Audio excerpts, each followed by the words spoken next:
Roughly 1/5 of the world's oil passes through a narrow waterway, just 33 kilometers wide. If that passage closes, the shock would ripple across every economy on Earth within days, not months. This is the Strait of Hormuz, a choke point so critical that even minor disruptions can send oil prices surging. Today, tensions in the region are raising a far more serious question. Where is Strait of Hormuz? The strait sits between Iran to the north and Oman to the south, connecting the Persian Gulf to the open ocean. Every tanker leaving major Gulf producers must pass through this narrow corridor. At its narrowest point, the shipping lanes are only a few kilometers wide in each direction. That makes traffic dense, predictable, and extremely vulnerable to disruption or conflict. Why it matters? Around 20% of global oil consumption flows through Hormuz every single day. That includes exports from Saudi Arabia, Iraq, Kuwait, the UAE, and Iran itself. For countries like China, Japan, and India, this route is not optional. It is the primary artery supplying energy needed to power industries, transport systems, and entire economies. Liquefied natural gas shipments also pass through this corridor, especially from Qatar. That means a disruption affects not just oil markets, but electricity generation worldwide. What happens if it closes? If the strait were blocked, even temporarily, oil supply would drop sharply overnight. Markets would react instantly, with prices likely spiking far beyond previous crisis levels. Higher oil prices translate quickly into higher fuel costs, transport expenses, and inflation. Within days, the impact would begin spreading across global supply chains.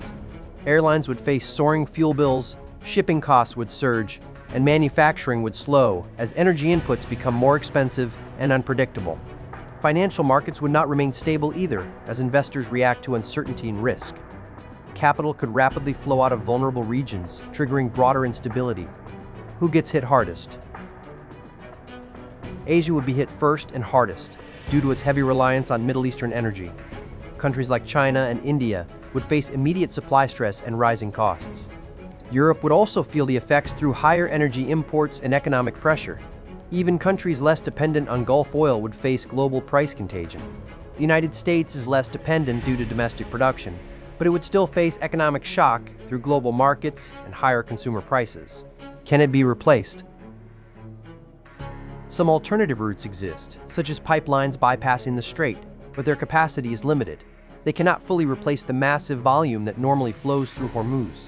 Strategic reserves could be released to stabilize supply temporarily, but these are short-term solutions. They buy time, not long-term stability. In reality, there is no true substitute for the Strait of Hormuz. Its role in global energy logistics makes it one of the most critical bottlenecks in the world. Why it's risky? The region has long been a flashpoint for geopolitical tension, with military forces operating in close proximity. That increases the risk of miscalculation or escalation.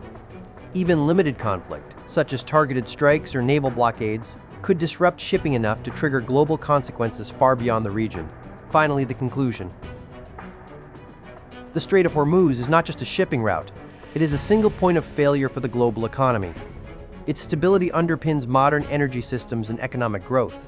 If it closes, the impact would not be regional, it would be global. From fuel prices to food costs, the consequences would reach into everyday life almost immediately.